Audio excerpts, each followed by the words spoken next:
So, oh, this is a pain. Right, so welcome everybody.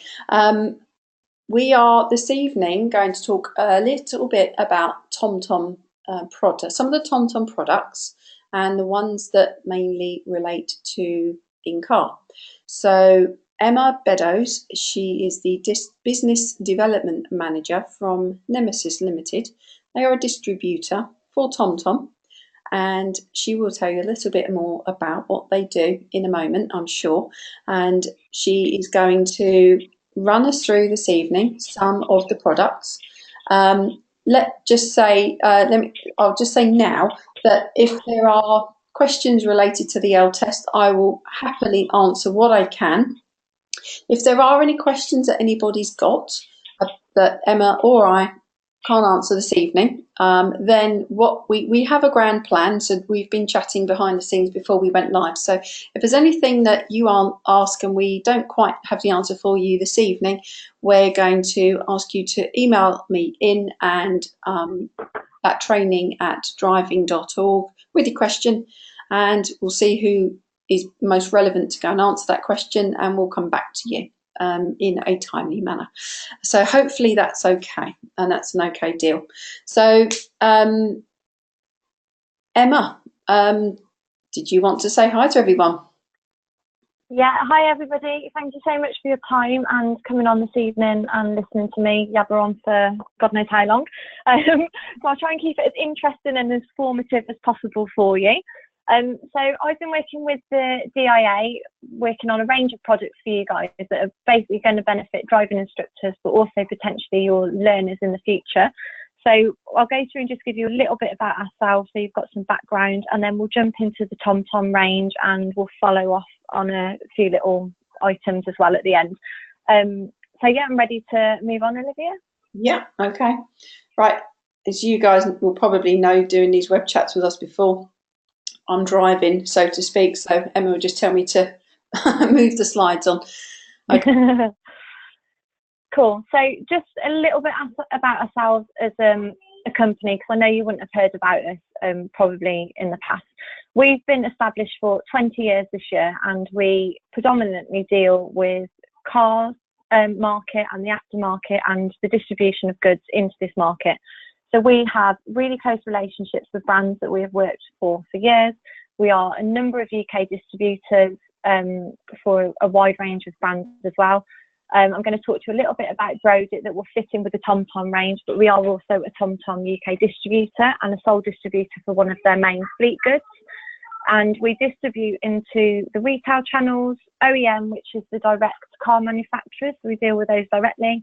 We work with resellers and we work with enterprise channels. And my role is responsible for the business development and working with companies like the DIA in bringing in a range of products. Sorry, that's my little boy going off on one. Bringing in a range of products that will benefit you guys in the future. So if we move on, I will show you a few people that we, sorry. Don't worry. So this is a few of our key customers, my little one's on one, sorry. So we deal directly with these companies. We've got a direct working relationship with them. Our main customer is the Royal Mail. So we're in the Royal Mail, we put in anything in their vehicles that they need to use. So that just goes to show the sort of companies that we deal with on a wider scale. And on the next slide is the number of the brands that we work with. So hopefully you will recognise some of these. TomTom we're obviously going to speak about. We're a sole distributor for Philips in-car products. We work with Belkin, who are a massive in-car brand as well, and a number of the different car kit companies as well. So I've just put those on there to highlight the sort of companies and the products that we deal with. So on the next screen, we are going to talk about navigation today. So a lot of the things we get asked about is, why do people need navigation anymore? Obviously, a lot of the smartphone technology will hold Google Maps or on your Apples or smartphones. But the main problem with this is that it all falls under being the legal sort of grey area about using your handset. So obviously, if you're caught using your phone, as you'd all know, with 6 penalty points plus a £200 fine. But most recently, there's been a few a few reports in the newspapers about how a lot of police forces are getting a lot stricter on drivers who are using their sat nav on their phones, because you shouldn't be picking up your phone and obviously using any sort of handset while you're at the wheel. So one of the main things is that by using a sat nav, it prevents you from being interrupted or being distracted. You're not going to be receiving phone calls. You're not going to be tempted to pick up a text message. And they've also got the GPS built in onto the sat navs. The problem with the phone GPS is, as we all know, if you're in an area of poor coverage, it drops, and the sat navs are specifically designed to pick up things in this area, so you don't come across that problem. Yeah. They've always been designed to be used in vehicles, so there's no other functionality other than a sat nav and a few little added extras as the new models are coming out. So that's a little bit of the background on the navigation side and why people are wanting to be using sat navs. Yeah. And also, sorry, I'm just looking at my notes and I've seen 2 little points I think I should tell you about. The government have brought in the use of using a sat nav is because over 52% of car drivers have now got sat navs. So they want learners to be safe and know how to use these before they're on the road on their own. And also market research has shown that sat nav and dash cams are the most desired piece of in-car technology. So there's a good chance that people that you're teaching to drive are going to go out and purchase one after they've passed their test. Yeah, that's it. And that research is accurate, Emma, as you said. That's some research that the DVSA has recently done, saying about, for the L test changes. And 52% of people, of drivers, have a sat nav or use a sat nav regularly. So hence, introducing it. And I know it's not everybody's cup of tea. There's lots of controversy. Won't go into all of that this evening, but about the new but it's adding value and to the L test and bringing it into line with a bit more real life. We'd much rather, as driver trainers, I'm sure, have somebody being practiced with us as the professional in a controlled environment in our dual control vehicles with us as the experts, rather than them, having a go on their own afterwards. And that's where a lot of the thinking has come in for the new L test. So, but I digress. I was going to say, I have been always a user. I love Google Maps on my phone as a driver myself. And you're right though, because when what you want to do, and you're not obviously allowed to do it. Sometimes I just have the sound on, or it's in, coming through the speakers. I'll plug it into my USB, so it's actually sort of in the central console. So I'm not tempted to. Yeah. I wouldn't anyway, obviously, but yeah, the temptation is there sometimes to think, oh, I'll just zoom out a bit, or I'll just have a quick look, or it will say, oh, do you want to accept the detour? So you start touching and fiddling with your phone, and it starts coming under those rules, doesn't it? It does, yeah. And it's obviously I'm not an expert on the law here, but it's a really, really grey area about when it's legal and when it's not legal to be using the phone. So there wasn't much hoo-ha about using sat nav on the smartphone until very recently, and now it seems to be all of a sudden the police forces have decided that actually you are using your handset for a sat nav. Why that doesn't apply to a singular sat nav device, I'm not entirely sure. Yeah. But they are really picking up and really hot on people having a phone in front of them, whether it's mounted in a vehicle or not, whether they are only using it for the sat nav, because actually, we are all human. We are tempted to pick it up or to switch to a different app to look at our text message that have come through and things like that. So there's been a lot recently in the press about how it is being sort of picked on a bit more if you are seeing even with just your handset up in front using a sat nav device. Yeah, you just say I'll just update my Facebook status while I'm doing 70 on the motorway. I'm joking, I'm just being flippant, but yeah, okay. Okie dokie. So, cool. So on the next slide, I will go through a little bit of the TomTom range and who they are as a company, really. So they're actually not very old. They were founded in 1991, and they're a Dutch company, and their head office is still in Amsterdam. And they're basically now a multinational global brand. So they distribute and sell into so many countries, it's unbelievable. They've got maps for all of these companies. and they sell over 78 million devices in 41 million countries. My little boy is crying. I am really sorry about this. Darling, I can't help you now. What, sweet pea? Quick. My toy game when I turn it on, it just is black. Grab another one then, sweetheart. Good boy. Sorry, do apologise. So TomTom started off just dealing with sat navs and going that way, but since the company's grown so rapidly, they've now branched off into several different areas. So they have TomTom telematic systems, they have traffic automotive and a mapping division. And basically, because they've got all of this experience in all of these different areas, they're basically seen as the market leader in this area. There are Garmin devices as well. We will sort of touch on them briefly, but I won't go into them because it's not something we work with ourselves. And the difference is TomTom have just been around for so long and they really are expertise in this area, whereas Garmin are sort of playing catch up with a lot of the TomTom devices. They work in four main areas with the portable navigation devices. So we've got the TomTom car range, and there's 8 models in that range, and they basically start from a start range, which is the ones we distribute into you guys, so the start 42 and the start 52 and the start 62. But they also go up to a really high-end range where they will include Wi-Fi. They have got the hands-free calling on there. You can pick up messages. You can use Siri and Google Now, and they really are sort of trying to get rid of anything that you would use on your phone, and it would be on the sat nav device. The other one that may fall into line with some of your members, I'm not entirely sure, is the TomTom motor range. So these are called TomTom riders, and they are purely for motorcyclists. And basically these just fit onto the handlebar with an adjustable pole mount, so it just clasps on round on the handlebars somewhere, wherever suitable for each different type of vehicle. And it just sits on there, so it's just in front of the rider so that they can see exactly where they're going. That's then stemmed off into the TomTom scooter range, which is, if I'm being honest, a really cool little product. Not that I've got a scooter, but if I had one, I would definitely get this. And it's called a little VO disc, and it's basically just like that disc on the screen that you can all see there.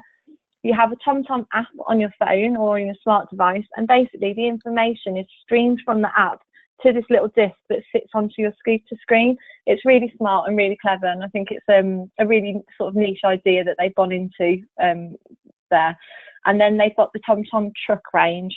So anyone that's driving in buses, coaches, trucks, anything that's basically large, that's going to struggle down some normal country roads, or if they need to fill up for petrol or they need to park somewhere overnight, this gives them the ability to have all that information on. So you can see on that screen, it is a little bit small, so I do apologise, but you could put in all the different dimensions of the vehicle that you're driving, and it will effectively wipe off anything that's not suitable for you. So you know that if you're driving in your massive class 1 truck, you're going to be able to get down that lane and you can fill it for fuel at that certain petrol station. So they really have sort of covered all the vehicles there that are on the roads nowadays. That's really cool. I don't know if I'm making this up or barking up the wrong tree. Were you able on sat navs a little while ago to say, look, this is where I'm in this vehicle, or change the type of vehicle you're driving, or might yes, check that one up? No, you are. Yeah, no, you can do on the normal car models as well. You can put into sort of a limited amount of information on there. Obviously, the advantage with the truck range is that it does gives you.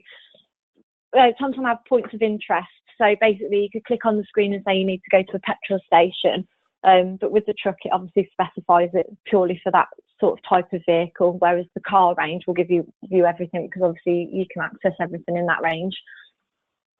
Okay, and obviously yes, I mean there's so many times where probably the truck driver has been using a regular sat nav, or hasn't known, or for a car hasn't known perhaps that you can switch functions on it, perhaps because sometimes you see them, they've got sat nav in the truck.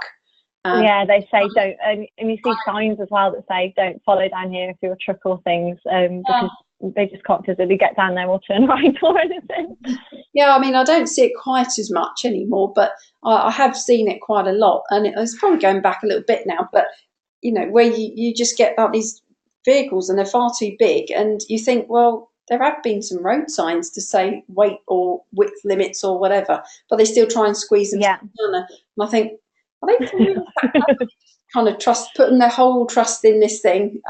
Because obviously sat navs are great, but you do have to have apply a layer of common sense to them as well, don't you? Because sometimes they can get it wrong. You do, yeah, you do. And I mean, not so much for this range because this is a consumer range, but we work with a product called TomTom Bridge, and that's specifically for businesses and things. So with those guys, they can sort of do a lot of pre-programming of routes and take out different areas. And basically, if they've got an agency driver going into the vehicle or something, their routes are already loaded and they've got to go from A to B to C to D to E. And if it veers off, it will let them know and different things like that. So they are really quite clever once you get out of the standard consumer range and more into the fleet and corporate sort of vehicles. They can do a lot of things rather than just being the sat nav. Okay. Is everyone else still seeing the same screen? Because I'm just going into the messages and it's just clicked off the main screen for a moment. We're having fun tonight, aren't we? Still seeing those sat navs on that main screen. Can you see them? Okay. Thank you, Becky. Right. Just one question. This one was actually sent to us before. Okay, the TomTom Start 52. Is it true that it can't find an address by a person's postcode alone? Don't know if that's one that we can do this evening or not. I can sort of answer it. I mean, there shouldn't be a reason why you can't find an address by a postcode. If it is somewhere really strange, weird and wonderful that isn't been mapped anywhere, or it's completely random in the middle of nowhere that hardly any vehicles have ever been down or anything, you can actually put the grid references of the longitude and latitude in there. So although you might not know that, you should be able to find it out a little bit easier. And it will pick it up that way. I think I'd resort to asking someone before I did that. But yeah, okay, brilliant. There is another way around it. But yes. Okay, I know that question's come up, and yeah, okay, all right. It might be something. Is it something that maybe TomTom might be able to clarify a little bit more detail? Yeah. Yeah. Okay. All right. What we'll do then, we'll take that question away and see what Emma can find out for us from TomTom directly. The people actually. Yeah. No, that's fine. The software side of it. So good question, thank you. And we'll do it from that way if that's okay. So right. Yeah, no, that's no problem. Now, so should we move on to the next slide? Yeah. So the next slide is, there we go. So the range that we have worked with you guys on putting in for your driving instructors is the Start 42 and the Start 52 model. So the 52 model is actually recommended by the government to use in the driving test. That's the one that they basically trialled an earlier version which was discontinued in the time that it all got approved. Yeah. So they basically jumped to the Start 52, which is basically, it's just the next model. There's no real difference in it. It's just the fact that technology changes so quickly with all of these different sort of things. They do get refreshed to new models every now and again, and that's all that's happened basically. Now, the only difference between the Start 42 and the Start 52 is one, the price, and two, the screen size. So basically, you're either working with a 4.3-inch screen or a 5-inch screen. That's completely the difference in the two of them. I've popped the RRP prices on the top there. So the RRP that TomTom recommends is either 120 for the Start 42 or 129 for the Start 52. And I do know that you guys are selling the Start 52 for $99.99, so that's quite a big saving on there. And after having a little look around, it is probably the cheapest place you're going to pick it up. Yeah. It's definitely cheaper than Amazon and Halford. So you guys are really promoting that at a great price, to be honest. Yeah, and that's via our DIA shop. So if you go to our website, driving.org, click on the shop along the top right-hand side of the toolbar, and then just type in SatNav into the search bar, and you'll find them on there. So yes, we stock those, and as we say, you both been doing a little bit of poking about with prices, and it's the cheapest, or if not one of the cheapest. So yeah, okay, fab. Cool. So I'll just briefly go over the features on what's on them. So I've sort of taken this off the TomTom website, so it's really clear and in TomTom language, so I'll go through that in a little bit more. But basically, when you get the TomTom out of the box, you can see on the smaller picture, you'll get a mount which does go onto the windscreen of your vehicle. So you're perfectly legal to do that in a normal car. It also comes with the charger and the USB cable there. Now, the product that we sell is the Start 52 England and Republic of Ireland maps. There's been a bit of confusion because they also do a European maps Start 52. So if you have a look around, or if you're looking at the Start 52, even on the TomTom website, it does say that you have maps in Europe, but that is only if you purchase the European Start 52. Whereas we're working with you guys with the England and Republic of Ireland Start 52, Yeah. which I know is really confusing. So the lifetime maps, you'll always be able to update the maps, but it will only be the England and Republic of Ireland maps unless you pay extra for the European model, or you can pay extra for the European maps. So for instance, if you did decide to go on holiday and take this with you, you would just be able to purchase maps for France, for instance, as a one-off payment, which is a great feature for some people, if you're just suddenly going abroad and things, rather than having to buy a whole new sat nav that will have European on there, you can just upgrade it, which is really nice. So the advanced lanes got, Sorry, I was just wondering, Emma, how's the Start 52, or for example, updated? You plug it into your computer. So you plug it into your computer, yeah, and you just do the update from the TomTom website. So it's really simple to do. You will need an SD card in there, and it takes a micro SD. They're really cheap to pick up, to be honest, so it's not a large expense to pop on there, and the maps just get updated that way. It's so simple to do. I've managed to do it on mine quite regularly. Okay, cool. Always good to know. So the picture you can see of the TomTom at the bottom, again, apologies, it is a little bit small. This is to show you the advanced lane guidance. I, for one, completely always get lost when I use my sat nav on my Google Maps in my phone, especially when I'm driving for work, because I sort of half glance at it and it's never clear to me which exit I need to take on a motorway, or when it says, you need to turn left, sometimes the turning left is actually sort of like up the road a little bit and not the left at where I am. Because these are specifically designed just for using as sat navs, the mapping and the guidance on these is really, really clear. So you'll have a voice which you can change, because I know sometimes they do get a bit annoying, but you can see the big blue line there and the blue line at the top, and it will give you the distance to where you're going, and it's really very clear about exits you need to take, maybe on motorways, or when you need to take a left turn. They are really good, and I don't get as lost as much as I do, especially when I go down to London. Yeah, that's actually a good point, actually. Some sat navs are better than others, and these ones are pretty clear when it tells you to come off, and especially if you're coming off a motorway, and you're exiting the motorway off of a junction, and then that junction then splits into another two lanes, and you're like, well, which one? Unless you read the signs, or if the signs are good, because sometimes they're not as clear. It's very useful to have something like that to say it's this lane you need, because I need that kind of direction. I need like something to slap. I do. I'm awful. Especially if I come down your way, I constantly end up on a different motorway, and it takes me about an extra 20 minutes to get to where I'm going, because I always miss the junctions that veer off. M25, that's all right, just keep going round and you'll it's like a big... Yeah, I'm awful, honestly. Another thing it's got is a quick search, so it's basically an intuitive search. So if you start typing in Crawley, it will basically eliminate down the towns, and it will bring it up that way. So it's quite quick to search for things. It is literally tap and go. So once you've put in where you need to go, you tap the screen and it brings up the guidance pretty much instantaneously. Now the nice thing with this one, which I think is a really nice feature, and I do use mine a lot, is the speed cameras and the average speed cameras. So you get 3 months free with these on the Start ranges.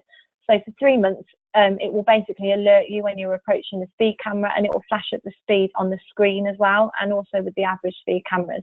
After the 3 months, it is a subscription that you need to pay for, but again, it's not massively expensive. But especially if you're driving in places that you don't know, or you're unsure of an area or things, we all sort of do it. You sort of get lost in where you are and where you need to go, and you sort of look down and you're going a bit faster than what you should be. So it is a good prompt, really, just to be a bit extra careful when you are sort of travelling in areas that you're not 100% sure of. I would actually say, not the people on this web chat tonight. These are experts, I tell you. They wouldn't do that. The other thing, joking aside, is the fact that you can disable that function, I believe. Yes. Because yes, you can. Yeah. As we understand, it will be disabling that because, on an L test, you don't really want someone to have a speed camera alert. It's not really the point of it. So, yeah, even though you have them, if you wanted to use them yourself for the first 3 months, or pay for it if you wanted to keep it. But, yeah, make sure it's disabled for use of business. Yeah. Cool. So it also gives you points of interest. So basically, if you are traveling somewhere and you've got no idea where you are, and you need to search for fuel or a hotel or a restaurant or a safari park or a theme park, you can literally just type anything in on these points of interest, and it will bring up everything on the map around you. And it gives you like a bird's eye view, so you can then click on that one and it will tell you how far it is to that area and what's there. So it is really quite clever, to be honest. And it is a really helpful, useful function. And because TomTom have been established for so long, obviously these points of interest are, they're really well mapped on there. They're not just random ones every now and again. You can find these stuff in wherever you're travelling, really. So it is a really good, handy tool. It's got the route bar down the side, which gives you just key information. So it'll give you the time, the speed you're travelling. And again, you can take that off if you want to. You just click the screen and it will just give you a full screen of the map, so you haven't got to worry about that little sidebar if you don't want it.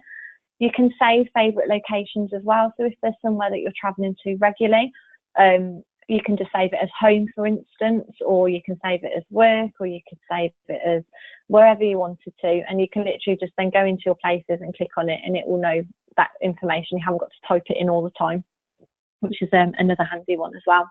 Yeah. Okay. Cool. And another one, which is what we've just touched on earlier, so you can search by coordinates.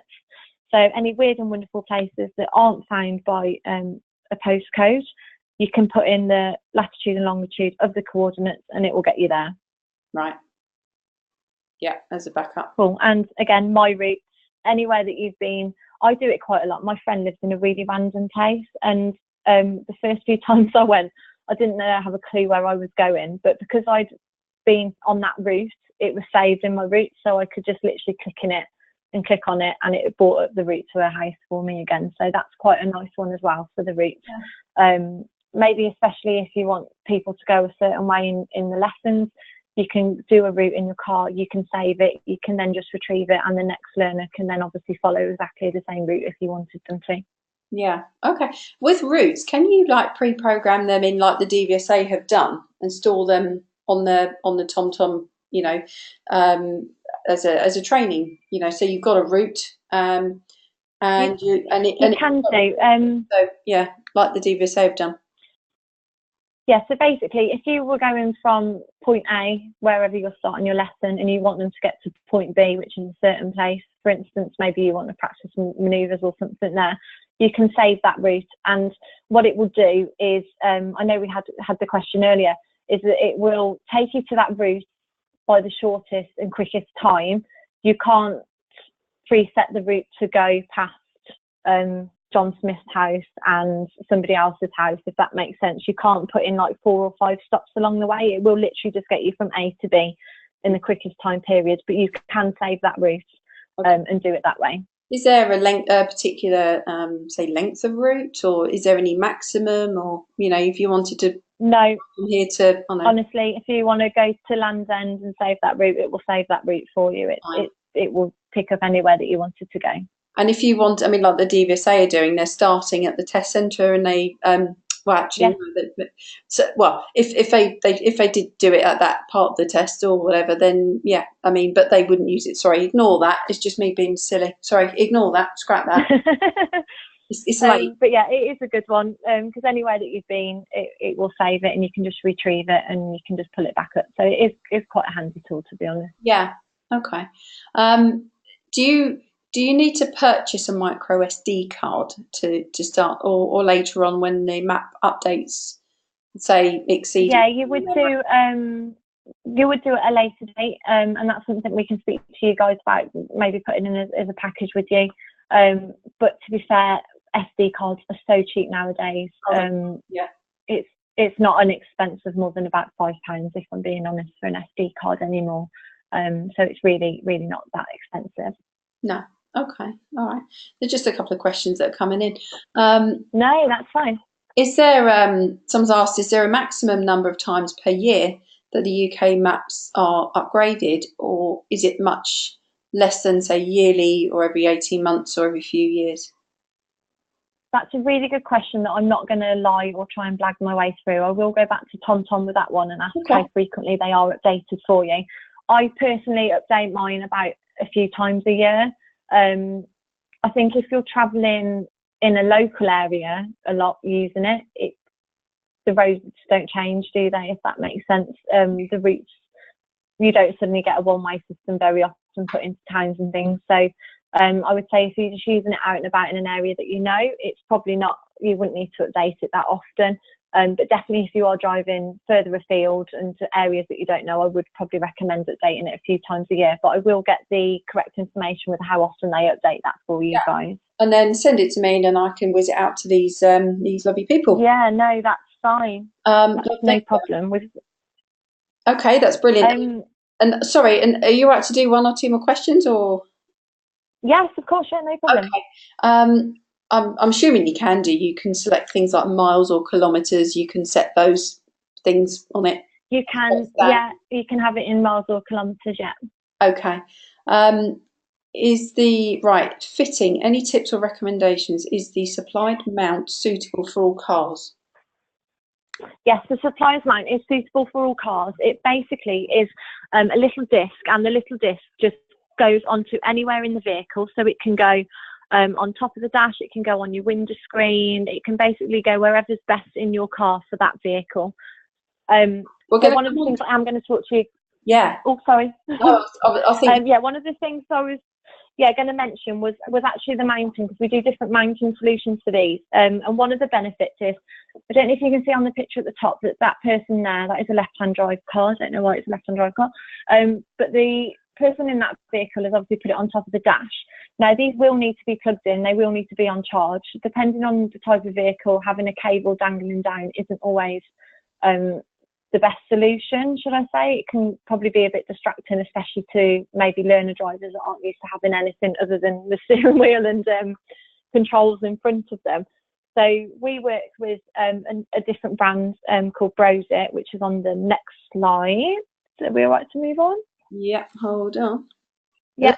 Oh, God. There we go. Yep. So we work with a brand called Brosit, who I will briefly go into. But Brosit and TomTom have a direct relationship. We've put them in touch with each other, and Brosit now make specific vehicle holders for TomTom products, and we are the UK distributor for Brosit, and we work with them and develop them with TomTom ourselves.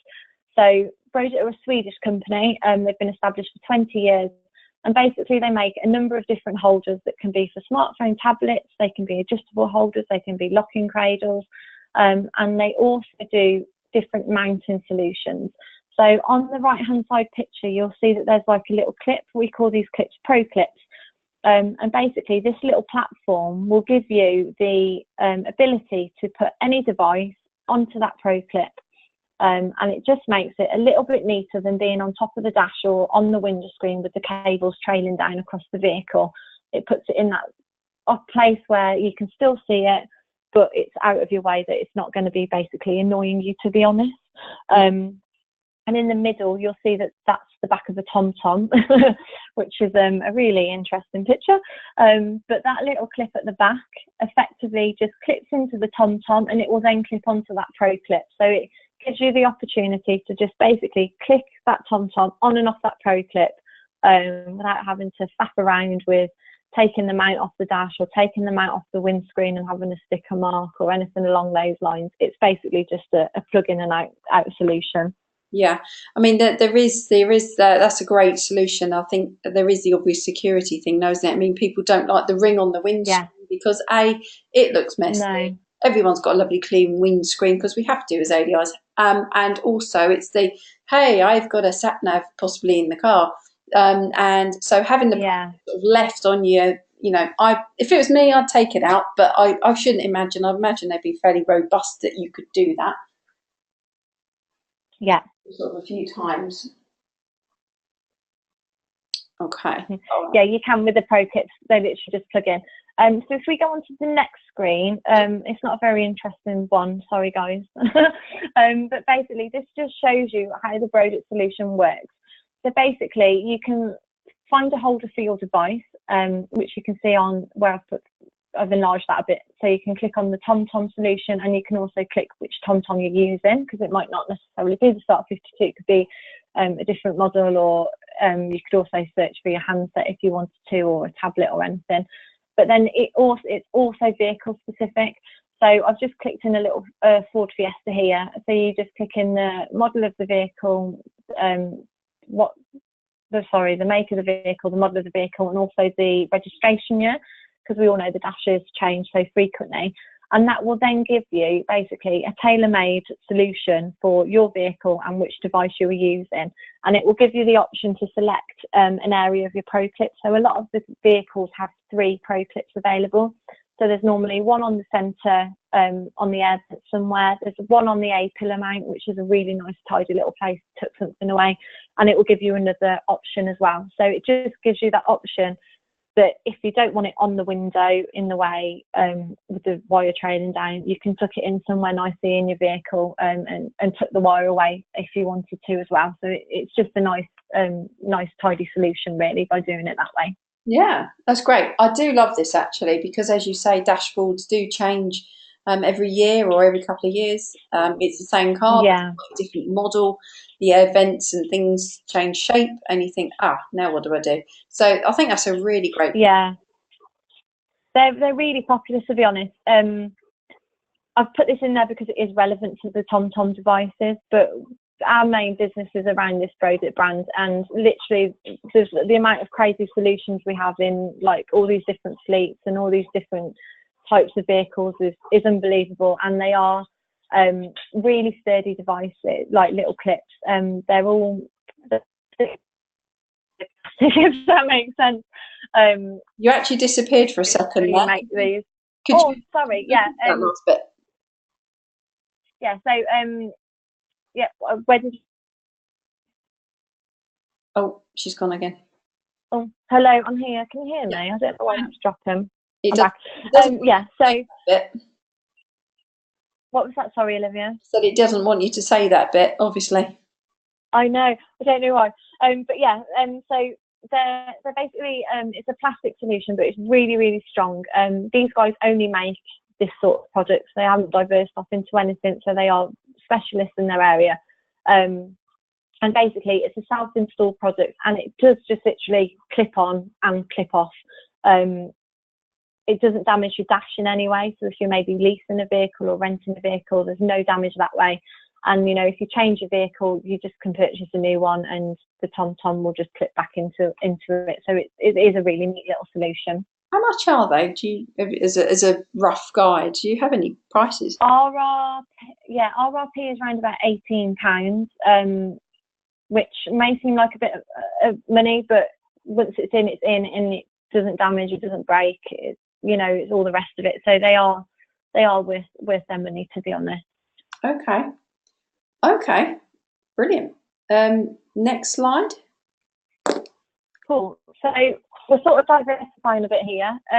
So I've put in here about dash cameras, because recently I've been doing with a lot of work with insurance companies, and promotional pieces around dash cameras, because it seems to be sort of coming up more and more here, about why people are having dash cams in the vehicles. So, as I said at the beginning, sat navs and dash cameras are seen as one of the main sort of in-car technology that people want nowadays, and a lot of new drivers, which I think is something that we're going to work with the DIA on, is about wanting a dash cam. And I've also worked with the AA recently, and they're also looking at putting dash cameras into their vehicles as well. So I know a lot of driving instructors are starting to put these in. So basically, the benefit of having a dash camera is that you've got first-hand evidence of a car accident if it was ever to happen. It's perfect for driving instructors, but also for worried parents of new learner drivers as well. It's a really good learning aid, and I know that might sound a little bit strange, but because it saves all of the footage on there, you can basically, if something happened in the lesson that you were a bit like, oh, that was a bit close, or, you know, you did this, but you could have done this a little bit differently, you can just rewind to that bit of footage and you can view it, and the learner driver is then looking at that footage with them driving that vehicle with how that's happening. It's a really good tool to prevent fraud, for if there were any accidents or anything along those things. You can record your entire trip if you wanted to, and from the insurer's point of view, it's making a big saving on car insurance, which I know is a massive thing for learner drivers once they've passed their test. I know it was for me when I passed mine, because it was such a huge amount.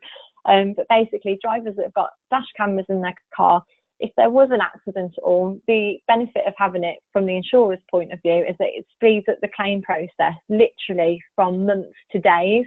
So they're able to pass on a big saving to people that have got dash cameras in their vehicles, as silly as that sounds. It doesn't make them a safer driver by any means, but no, it just means that from a money point of view, it speeds everything up, and that footage is there if there was any sort of grey area with accident, fault, or anything along those lines. Yeah, of course. I mean, it's just one of those things, isn't it? It takes, touch wood, I haven't had it ever happen to me, luckily, but they can take months, as you say, to get sorted out. I know people who have been in that situation, unfortunately, and it's he said, she said situation, and the insurance company need evidence to get to the bottom of it. And sometimes if they can't, it's like a 50-50. And the person who has been on the receiving end is left feeling with a nasty taste in their mouth, and rightly so. It is. And I had it personally myself. A few weeks ago, I was driving back and I was in a traffic jam, and I was about to pull off the line, and there was a car in front of me. And our work cars have got the automatic switch off of the engine. So when you stop, it sometimes jolts a tiny little bit.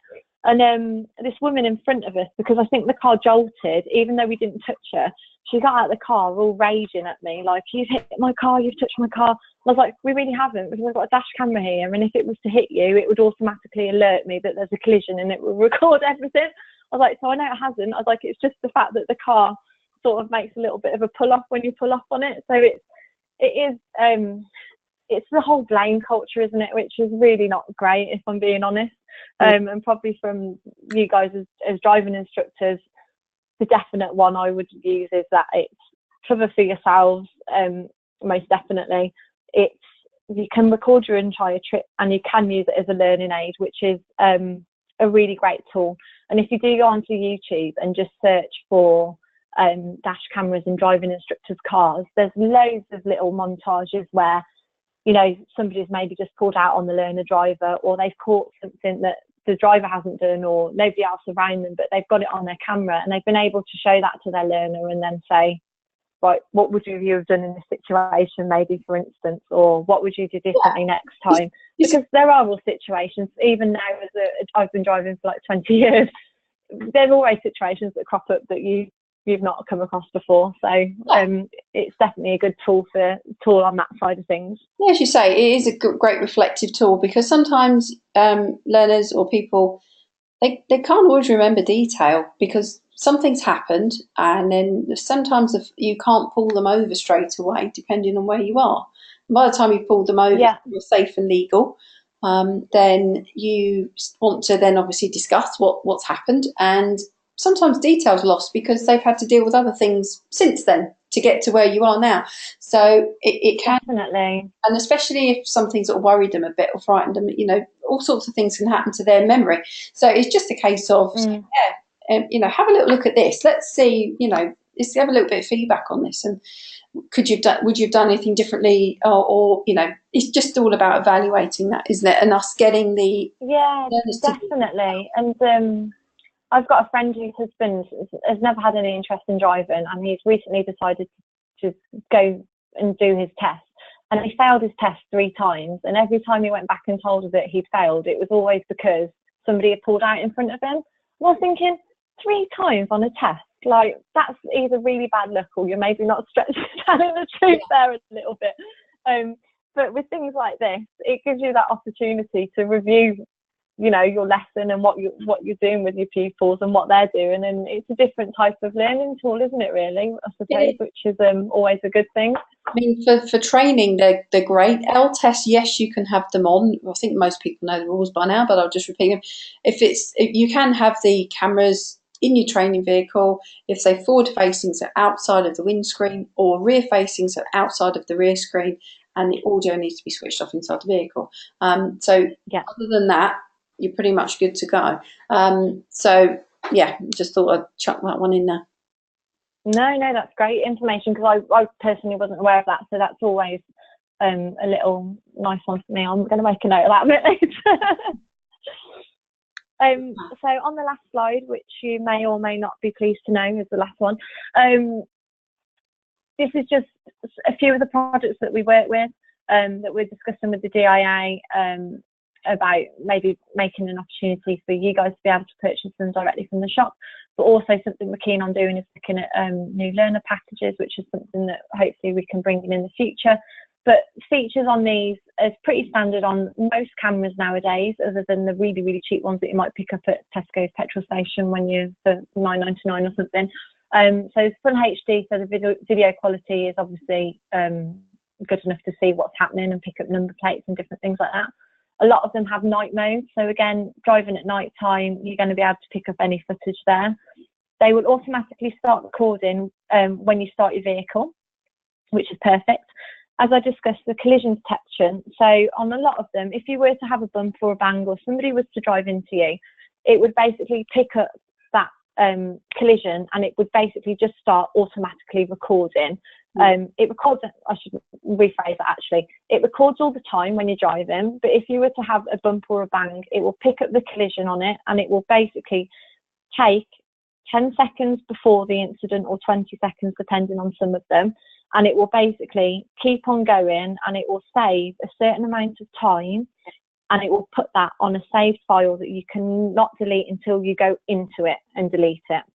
So standard, it's on a rolling loop, if that makes sense. So it will record, and when it gets to a certain point, it will record over that. But any collisions will save as a separate file and a separate area, unless, for instance, you wanted to use it as a learning aid. Then you will press the record button once you start, for instance. You'd finish it once you've finished, and it will save that as a separate file that you can't delete, which is perfect. That's what you need. So you don't want to go back and try and find footage of this incident and it's not there anymore because it's been recorded over. It doesn't do that.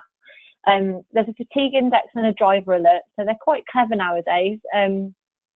If you are sort of in a world of your own and maybe you're going across the lines in the middle of the road and things like that, it does sometimes beep at you and sort of gives you a little warning that you need to get your act together a little bit. Yeah. GPS on most of them nowadays as well, and built-in Wi-Fi is coming up on a lot of them as well nowadays. So the built-in Wi-Fi will basically, if you have any footage on the camera, instead of having to take out the SD card and plug it into your computer to get the footage, it will basically just upload it automatically, which is amazing, especially in more serious accidents, although I wouldn't want that to happen to anybody. But if your car was a complete write-off and everything was smashed up and all the rest of it, and you couldn't get your SD card out of the camera, for instance, because it's been damaged in some way, it will basically upload it, and it proof stamps any evidence of the crashes as well. So it will give you a time and a date stamp on there as well. And as we've discussed, you can get front and rear ones, but you can also get the dual cameras as well, so you can have them in the front and the back. And a lot of them are bringing in, I wouldn't say within the next 6 months, but definitely down the road a little bit, cameras that will actually point to the driver, and it will monitor the driver sort of alertness on it, and it basically reads what you're doing, whether you're paying attention to the road and things like that. So the technology on these is getting into an amazing sort of area where you can basically point your driving with how much you're paying attention and all the rest of it. But obviously the main use of these is for the footage when you're driving and if there were any collisions. Well, that's amazing. I don't know how they would do that. The only thing I can think of is things like your eyes. I mean, it's going to look when you're concentrating, your eyes are pinging about. Yeah. And when you're not, they start fixating and we glaze over. It does, yeah. We've been testing some at the moment, and I have to say I've not volunteered to have one in my car as present. I might do at some point, but yeah, they basically will pick up, like you said, it will monitor through your eyes.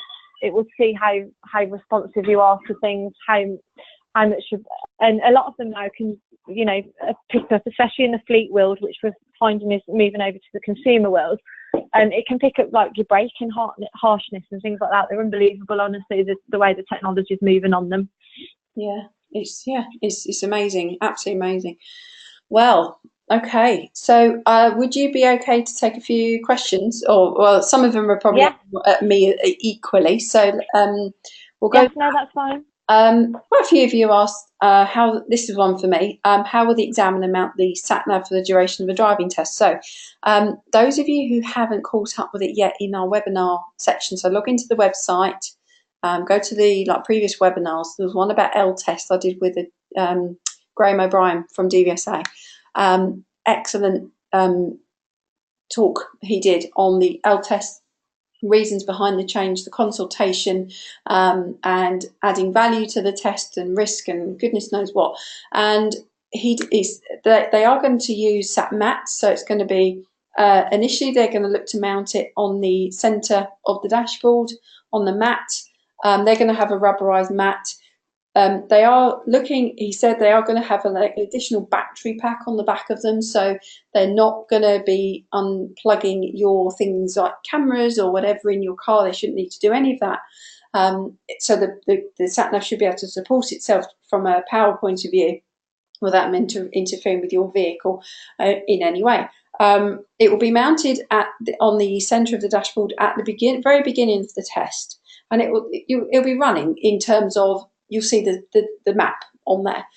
They will say at some point this will be the beginning of the independent drive or sat-nav, and they'll hit go. Okay, and then obviously the candidate follows it. It will be a pre-recorded route. So we've learnt a little bit tonight about how they do that. If the sat-nav cannot be mounted in the centre of the windscreen on the centre of the dashboard with a mat, then plan B is to mount it on your windscreen if it can't be mounted there for any reason. They have trialled this on lots and lots of different makes and models of vehicle, some of the very common ones that ADIs use, and they've said that they've had a lot of success with it just sitting on the mat on the dashboard. So they shouldn't, they will aim at all costs not to stick it to your windscreen. And if the candidate would like it in a slightly different place, then they can do that as well. So that's.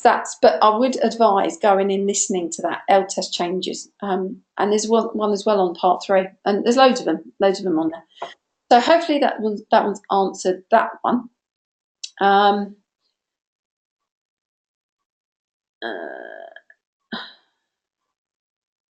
Hold on, sorry, I'm reading, guys and girls, so apologies. When you're right, okay, someone says, can you modify the route and so you're not just going the shortest route? Does that mean no? Right, go on. Right, that you can and you can't, and I know that's a really bad answer. So for instance, if you were going to point B and you didn't want to follow the route that the sat-nav was giving you, if you divert off the route, the route will then obviously change and it will reroute itself the way that you are going to get to your end destination. But you can't, for instance, say, I'm at point A, I want to stop off at this road, I want to go past this road to get to my point. It won't let you do it that way, unfortunately. But if you were to divert off the route, it would reroute itself to go the quickest way from where you are. Okay. Okay, great. Now, another question. Somebody's got a TomTom Go 50. I don't know if you're familiar with that one, Emma. The roundabout. So the instructions for dealing with roundabouts has changed. Is now confusing. So, for example, to turn left first to exit on a roundabout, the TomTom now states to go around the roundabout first exit. Go around the roundabout and first exit. Just don't match. Will TomTom be addressed? Okay, so it's asking them to go all the way around to take the first exit. Is that the way? Yeah. So is that what we're saying? So if you're coming up to roundabout, and we're going to be taking the first exit to the left. What Andy, I believe, is saying is the instruction that his TomTom's giving. He's saying, instead of saying at the roundabout, take the first exit left or whatever, it's go around the roundabout and take the first left. I think it's the word around. So it's almost saying go all the way around it and take, say, if there are 4 exits on the roundabout, take the 5th exit. So you go around yourself, back off again. And I'd be interested to see what the diagram also says, though, Andy. So I would probably go with the diagram. Obviously, I assume you are, but yeah, I see your point on that. It could be very misleading to some people who maybe not so experienced with the sat nav. Yeah, and was it Andy you said that posted that question? Yeah, Andy, hello, if you're there. If you could, I know actually, I don't know if it's going to be possible. I was going to say, can you try and take a picture of the diagram on the TomTom screen? But ignore me, I was talking out loud in my head. What I will do is we've got a meeting with TomTom next week about a number of different things, and I know that we're working with a number of driving schools in promoting the TomTom range as it's been recommended. So any questions like this are perfect for us to take to them to find out their answers, because obviously if all these driving instructors are going to go and be buying one, they need to have the correct terminology of the person that's speaking on them. Yeah. So we will certainly put that to them, and we will find out, you know, if there are plans to update it and the way that they are asking you to follow instructions. Because you're right, going around the roundabout to take the first exit you wouldn't do that normally driving. I'm sure if you did that on your driving test, you know, it wouldn't be the best thing to do.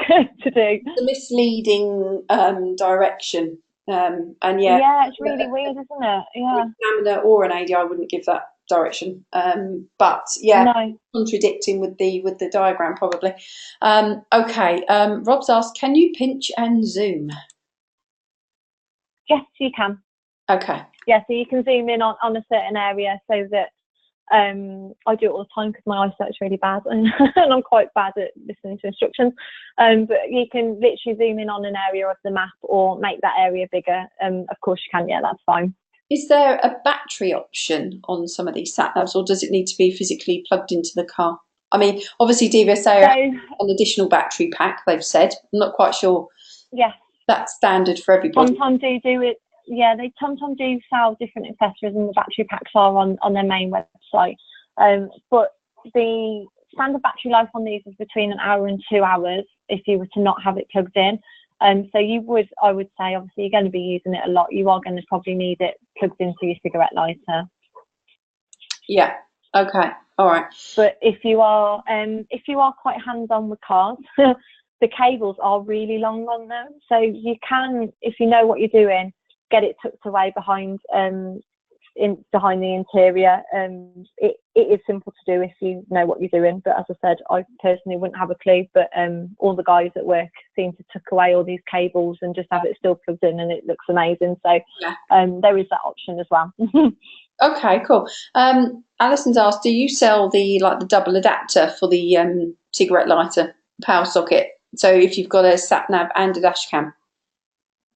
Yes, we do sell those. Obviously, they're not listed on the DIA at the moment, but by doing things like this, you can find out. yeah, by doing, things like this with you guys, we know exactly what you need as driving instructors, so that we can obviously discuss it with you what you'd like to stop a bit more. But yes, we do sell those. Okay, so we'll obviously go off and thank you for your feedback, everyone. We'll go off and have a little chat between DIA and Emma and Nemesis and see what we can do. Okay, right. So I'm just having a quick check through. Can you create a specific route, much like the DVSA are doing, and save it on the Start 52? If not, which model can? So you can save a specific route by putting in a postcode and going to that area, but that route may change because it will always try and. How am I going to word this? Right, the Start 52 will always get you there in the shortest route possible. So in the Start 52's head, you're going from A to B and it will get you there the shortest way possible.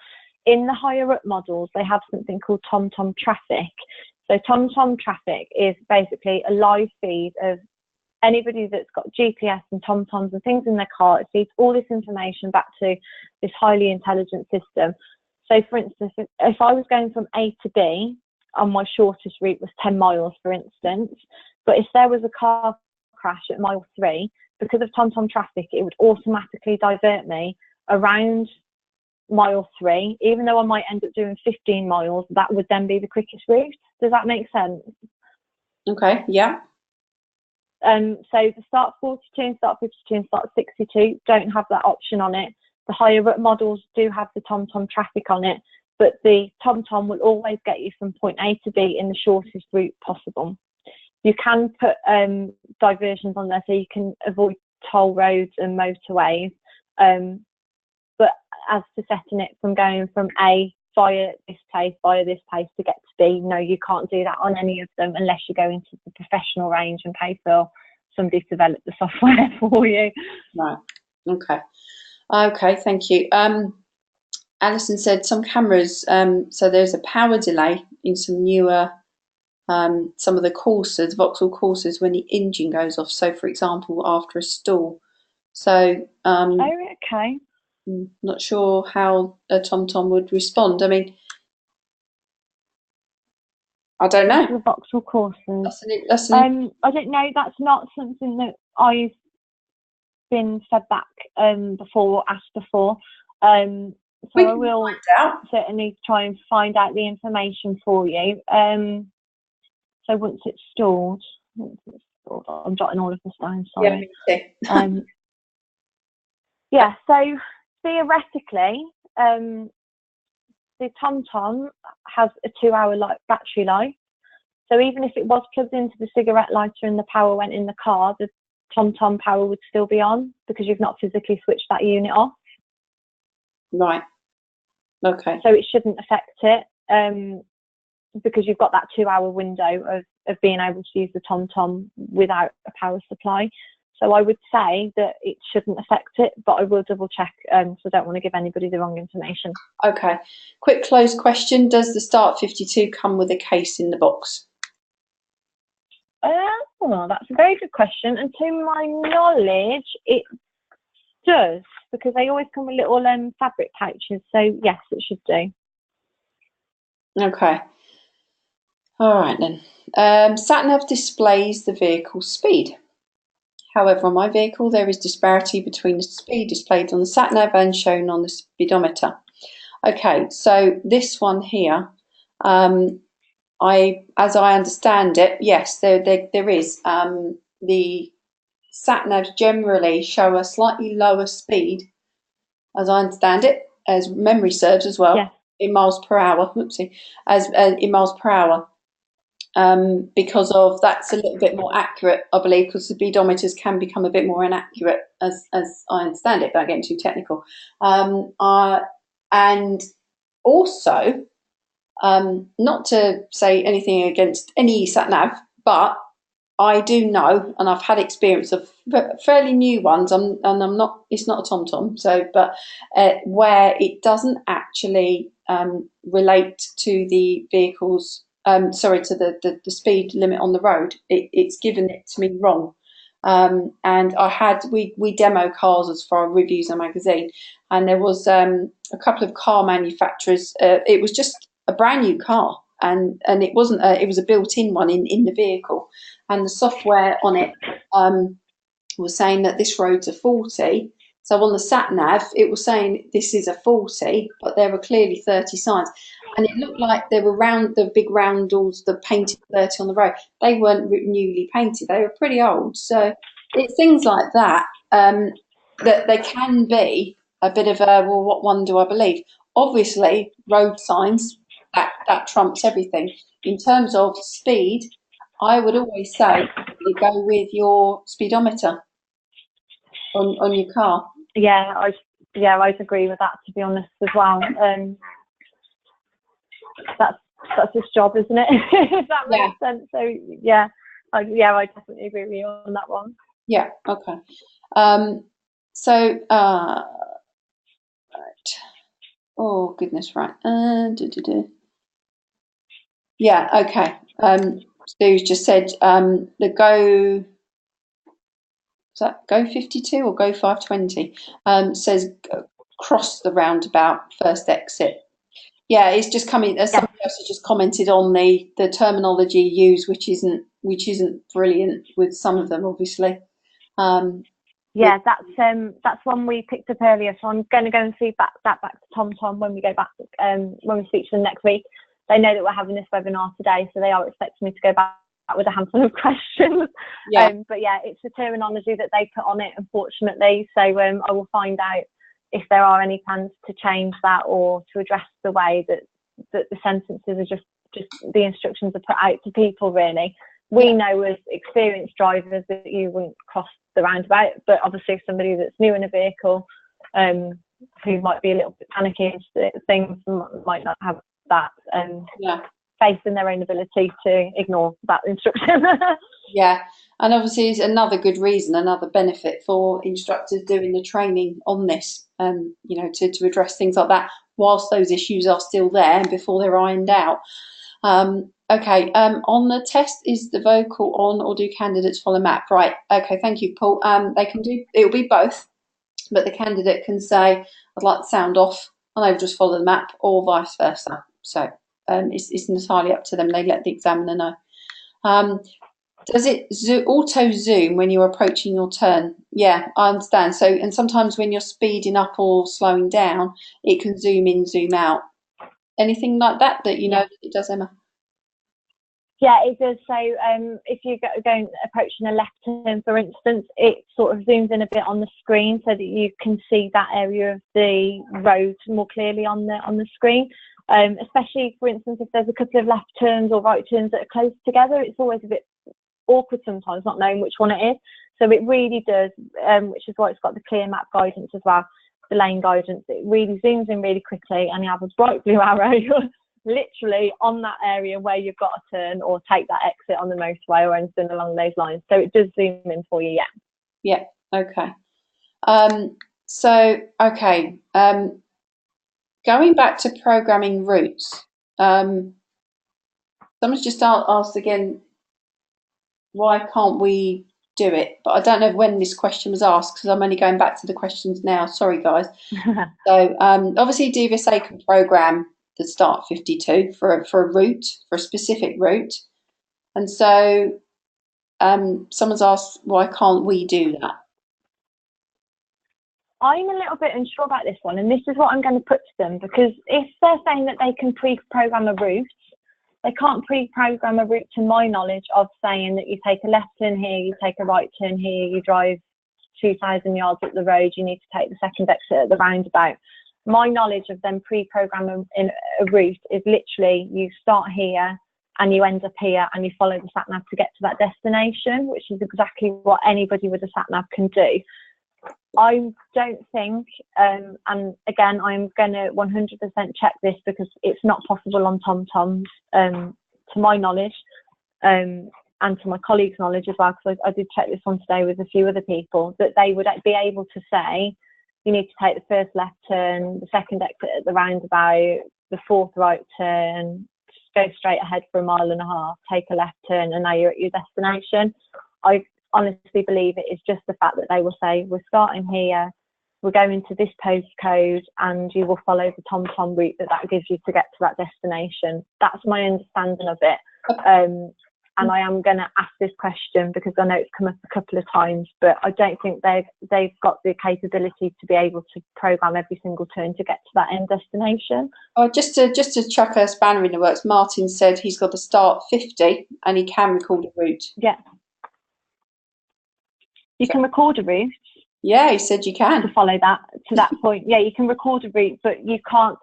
Right, it's really confusing. So if I'm going from A to B and I'm going to go this certain route, and I can save that route and I can pull that route up, but I can't program my sat nav to do that route. I have to drive that route and save it.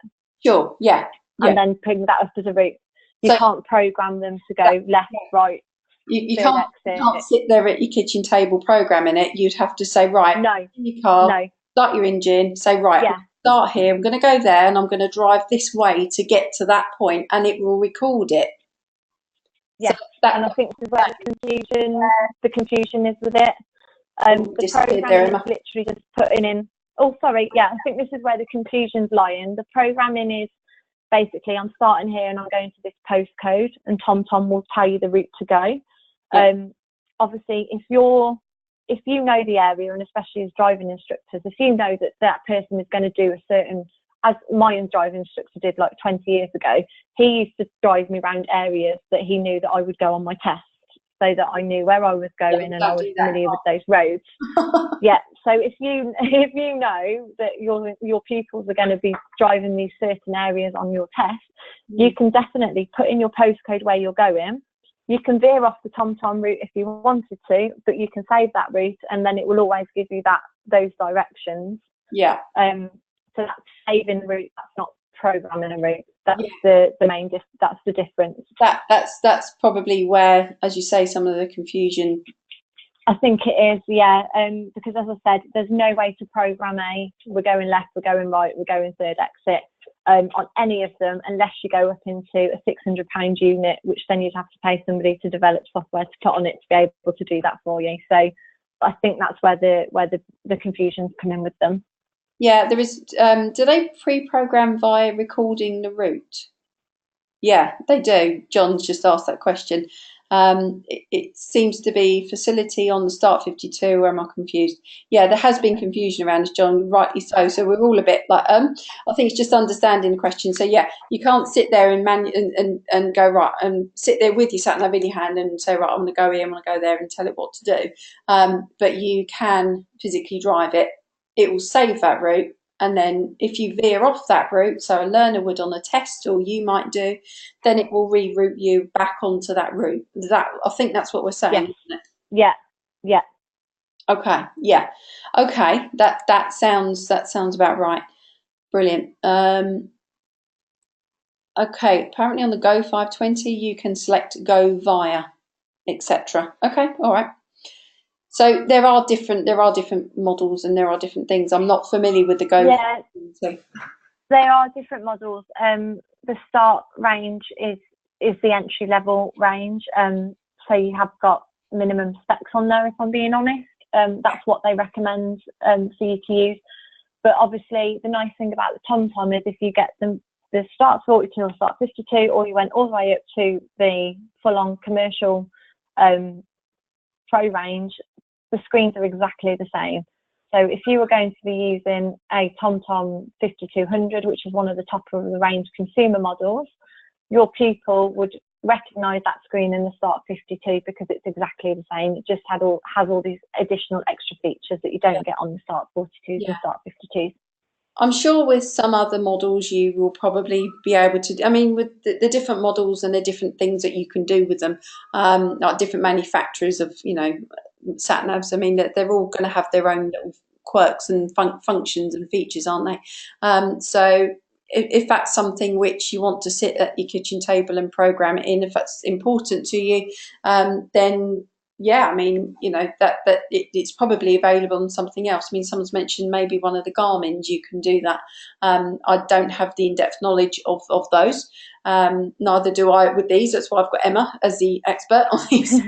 Try that, but thank you. But you if that it's, I mean, the DVSA used the Start 52, we know that, but the important thing to know is, we don't have to go out. I mean, shut your ears for a minute, Emma. You don't have to go out and rush No, it's fine. one of these things. If you've got a good sat nav, then fine. If it's in your car already fitted within your vehicle, in your infotainment system, fine. It's just when the DVSA get in your car, they are going to plonk their Start 52 on your dash, and that's the one that will be used for the test. But the main thing is, I asked this question to Graham O'Brien from DVSA when I did the L test web chat, and he said, well, and I mentioned about getting someone used to a specific model or type, training them, and he said, well, to be fair, once someone's most of the time, once somebody's used a sat nav a few times, they've got the gist of it, they'll work out another one. They don't anticipate it being much of a problem, but you can't speak for everybody because we're all different. We'll learn in different ways. So, and that's what makes the life interesting. So it's just a case of, if you've got one and it's good and it's up to date and it's usable, that's fine. You don't have to go out and buy the same one as the DVSA are using. Okay, always. But if you want to, I mean, Emma's done a great job tonight, I'm sure you agree, of showing us around the TomTom range and seeing what is available. And if lots of you have said, right, well, actually, this Garmin actually does this. But then the Garmin might do that, allow you to program it at your kitchen table, but does it do these other things? So it's, what do you want it to do as well, isn't it? It needs to do the job from a training and test point of, training point of view, not test, but it also needs to be fitting in with you and the way you're going to train as well. So there's a lot to consider, and it's money that you're going to have to part with, and possibly if you're going to buy one and you think, well, it's got to be the best one as you can manage. Okay, right. Okay, well, you've been invited back, Sue, Emma, by Sue. You'd be interested in a similar webinar with relation to webcams and a bit more in depth on there. So, okay, so back more onto sort of the dash cam side of things.